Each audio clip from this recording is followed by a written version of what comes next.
जो व्यक्ती खोटं बोलतो तो देखील खोटं बोलण्याच्या पापातून मुक्त होतो शिवकथा ऐकल्याच्या नंतर. तुम्ही म्हणताल बरं झालं महाराजांनी सांगितलं आज. खोटं बोलायचं मंडपात येऊन बसायचं कथेला.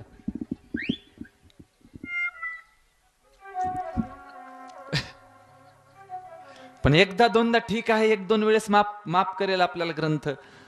पण 4-4 वेळेस, 5-5 वेळेस, 6-6 वेळेस जर आपण खोटं बोललो तर मग माफी नाहीये.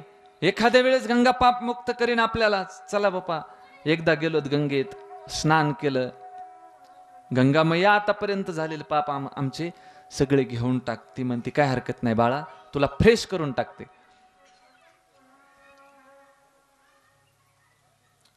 पण त्याच गंगेत आपण 3-3 वेळेस पाप करून पुन्हा गंगेत डुबकी लावाय गेलो, पुन्हा डुबकी लावाय गेलो. ते म्हणेल निघा आता, तू आता बस झालं आता.